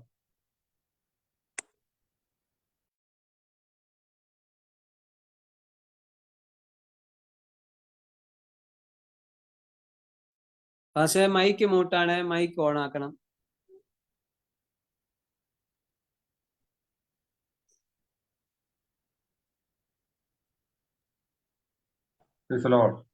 Okay. കൊട്ടാരക്കരെ തിരുള ദേവദാസന് ഇന്ന് വന്നില്ല, എന്താണെന്ന് നമ്മൾ അറിയുന്നില്ല. എന്നാൽ ആ സ്ഥാനത്ത് ദൈവത്തിന്റെ വചനം എടുക്കുവാൻ, സംസാരിക്കുവാൻ ദൈവം കർത്താവിന്റെ ദാസനെ ബലപ്പെടുത്തുന്നോർത്ത് നമുക്ക് ദൈവത്തെ സ്തുതിക്കുകയും ദൈവത്തെ മഹത്വപ്പെടുത്തുകയും ചെയ്യാൻ ദൈവത്തിന്റെ സ്തോത്രം. നമ്മെ ദത്തെടുത്ത കാര്യമാണ് പറയുന്നത്. ദത്തെടുപ്പ് പല നിലയിലുണ്ട്. എന്നാൽ കർത്താവ് നമ്മെ ദത്തെടുത്തു. ആമേൻ, സ്തോത്രം. അവന്റെ പുത്രനാക്കി നമ്മളെ തീർക്കുവാനിടയായി തീർന്നു. Price the Lord. ഇങ്ങനെ നമ്മൾ കേട്ടു, നാം തന്റെ സന്നിധിയിൽ വിശുദ്ധരും നിഷ്കളങ്കരുമാകേണ്ടതിന് അവൻ ലോകസ്ഥാപനത്തിന് മുമ്പേ നമ്മെ അവനിൽ തെരഞ്ഞെടുക്കി തിരുഹിതത്തിന്റെ പ്രസാദപ്രകാരം യേശു ക്രിസ്തു മുഖാന്തരം നമ്മെ ദത്തെടുക്കേണ്ടതിന് അവൻ പ്രിയനായവനിൽ നമുക്ക് സൗജന്യമായി നൽകിയ തന്റെ കൃപാമഹത്വത്തിന്റെ പുകഴ്ചയ്ക്കായി ആമേൻ, സ്തോത്രം. അനേക കാര്യങ്ങൾ നമുക്ക് കേൾക്കുവാൻ കഴിഞ്ഞ ദൈവത്തിന്റെ സ്തോത്രം. ഹല്ലേലൂയ. നമ്മെ ഹല്ലേലൂയ തന്റെ പുത്രന്മാരാക്കി തീർക്കുവാൻ ദൈവത്തിന് ഹിതമായി യഹൂദന്മാരുടെ ഇടയിലുള്ള ഒരു ഇതാണ് പുത്രന്മാരെ ദത്തെടുക്കുക എന്നുള്ളത്. ആമേൻ. സ്തോത്രം സ്തോത്രം. എന്നാൽ അതിന്റെ അവകാശികളായി തീരുന്നത് അതിനുശേഷമാണെന്നൊക്കെ നമ്മളെ കേൾപ്പിച്ചതിനായിട്ട് നമുക്ക് ദൈവത്തെ സ്തുതിക്കാം. Price the Lord. ഹല്ലേലൂയ. ദൈവത്തെ നമുക്ക് മഹത്വപ്പെടുത്താം. സ്തോത്രം. സ്റ്റീഫൻ പാസ്റ്റർ കടന്നു വന്നിട്ടുണ്ടെന്ന് തോന്നുന്നു. Price the lord. കർത്താവിന്റെ ദാസൻ സ്റ്റീഫൻ ജേക്കബ് പാസ്റ്റർ ഉണ്ടെങ്കിൽ അദ്ദേഹം ഇപ്പോൾ പ്രാർത്ഥിക്കുന്നതായിരിക്കും. തെറ്റായി കേട്ടോ. ഓക്കെ, സ്റ്റീഫൻ ഇല്ലയോ? ഇല്ല. നമുക്ക് പ്രാർത്ഥിക്കാം. ഓക്കെ. സ്തോത്രം. കർത്താവേ, സ്നേഹമേറിയ സ്വർഗ്ഗപിതാവേ, നന്ദിയോടെ കർത്താവിനെ സ്തുതിക്കുകയും സ്തോത്രം ചെയ്യുകയും ചെയ്യുന്നു. കർത്താവേ, വെള്ളിയാഴ്ച രാത്രി ഞങ്ങൾക്ക് നിന്റെ സന്നിധിയിൽ ചുരുക്കം പേരാണെങ്കിലും കൂടി വന്ന് കർത്താവേ സ്തോത്രം, ദൈവത്തെ മഹത്വപ്പെടുത്തുവാൻ, ദൈവവചനം കേൾക്കുവാൻ, പഠിക്കുവാൻ, കർത്താവെ ദൈവത്തെ മഹത്വപ്പെടുത്തുവാനൊക്കെ ദൈവം ഇവിടുന്ന് സഹായിച്ച കൃപയ്ക്കായി നന്ദിയോടെ സ്തോത്രം ചെയ്യുന്നു. കർത്താവെ, നല്ല ഗാനങ്ങൾ പാടിയ ദാസനെ കുടുംബത്തെ ദൈവത്തിന്റെ കരങ്ങളിൽ ഏൽപ്പിക്കുന്നു. ദൈവം സഹായിക്കണമേ, ശക്തീകരിക്കണമേ. കർത്താവിന് കരങ്ങൾ എടുക്കുമാറാണ് ഞാൻ പ്രാർത്ഥിക്കുന്നു. കർത്താവെ, ഹല്ലേലൂയ. കർലാൻ പാസ്റ്ററിന്റെ കാര്യം ഞങ്ങൾ അറിയുന്നില്ല. ദൈവയുടെ ആയിരുന്നാലും ദൈവം സൂക്ഷിക്കുകയും അടുത്ത ക്ലാസ്സിന് കടന്നു വരുവാൻ ദൈവയുടെ ആക്കുകയും ചെയ്യണമെന്ന് പ്രാർത്ഥിക്കുന്നു. അതുപോലെ തന്നെ കർത്താവെ, ഇന്ന് എഫെസ്യ ലേഖനത്തിൽ കൂടെയുള്ള ദൈവദിന ക്ലാസ് നടത്തുവാൻ കർത്താവിന്റെ ദാസൻ ഹല്ലേലൂയ നമ്മുടെ കർത്താവ് ജനറൽ സെക്രട്ടറി ആയിരിക്കുന്ന പ്രിയ സന്നിമത്തായെ എടുത്ത് ഉപയോഗിച്ചതോർത്ത് നന്ദിയോടെ സ്തോത്രം ചെയ്യുന്ന കർത്താവെ. ഹല്ലേലൂയ. ദത്തെടുക്കുന്ന എന്തിനാണ്, ദത്തെടുപ്പ് എന്തിനാണ് എന്നുള്ള പല കാര്യങ്ങൾ ഞങ്ങൾക്ക് കേൾക്കുവാനിടയായി തീർന്നല്ല കർത്താവെ. അവന്റെ രക്തത്താൽ ഞങ്ങൾക്ക് പാപമോചനം എന്ന വീണ്ടെടുപ്പുണ്ടല്ലോ. നന്ദിയോടെ സ്തോത്രം ചെയ്യുന്ന കർത്താവെ. ഹല്ലേലൂയ. ഞങ്ങൾക്ക് ദൈവത്തിന്റെ വീണ്ടെടുപ്പിന്റെ വില കൊടുക്കുവാൻ ആരാലും സാധ്യമല്ലാതെ ഇരുന്നപ്പോൾ യേശു ക്രിസ്തു ആ വീണ്ടെടുപ്പിന് വില കൊടുത്തത് ഞങ്ങൾ കേട്ടല്ലോ കർത്താവെ. സ്തോത്രം. ഹല്ലേലൂയ. സ്തോത്രം. മുഖാന്തരം ഞങ്ങളെ അവകാശികളാക്കി ദൈവമയ്ക്കായി നന്ദിയോടെ സ്തോത്രം ചെയ്യുന്ന കർത്താവെ. ഹല്ലേലൂയ. ഇതിന്റെ അവകാശം വരുന്ന നാളുകളിൽ കർത്താവെ ഹല്ലേലൂയ നാമം കാണുവാൻ പോകുന്നതോർത്ത് ദൈവത്തെ സ്തുതിക്കുന്നു. ഹല്ലേലൂയ. നല്ല വചനം കർത്താവെ പഠിപ്പിക്കുവാൻ ദൈവം സഹായിച്ചതിനായി സ്തോത്രം. ക്രിസ്ത്യനെ തലവണയ്ക്ക് എല്ലാ പ്രിയപ്പെട്ടവർക്കായി സ്തോത്രം. എല്ലാവരെയും അനുഗ്രഹിക്കണമേ. അവിടുന്ന് പ്രാർത്ഥനയുടെ കൃപയ്ക്കായിട്ട് സ്തോത്രം ചെയ്യുന്ന കർത്താവിന്റെ രക്ഷിതാവായിരിക്കുന്ന യേശു ക്രിസ്തുവിന്റെ നാമത്തിൽ അടിയങ്ങളുടെ പ്രാർത്ഥന കേൾക്കണമേ. ആമേൻ. കർത്താവായ ദൈവത്തിന്റെ സ്നേഹവും യേശു ക്രിസ്തുവിന്റെ കൃപയും പരിശുദ്ധാത്മാവിന്റെ കാവലും കൂട്ടായിരുന്നു നമ്മോടും പ്രാർത്ഥിച്ചിട്ടുള്ള സകല വിഷയത്തോടും ഇന്ന് ഈ ബൈബിൾ ക്ലാസ്സിൽ സംബന്ധിച്ച എല്ലാവരോടും കൂടെ ഇപ്പോഴും എപ്പോഴും എന്നേക്കും ഉണ്ടായിരിക്കുമാറാകട്ടെ. ആമേൻ. കർത്താവായ യേശു ക്രിസ്തു മുഖാന്തരം നമുക്ക് ജയം നൽകുന്ന ദൈവത്തിന് സ്തോത്രം. Hallelujah, hallelujah, hallelujah. ആമേൻ. കർത്താവായ യേശുവേ വരയണമേ. Price the Lord.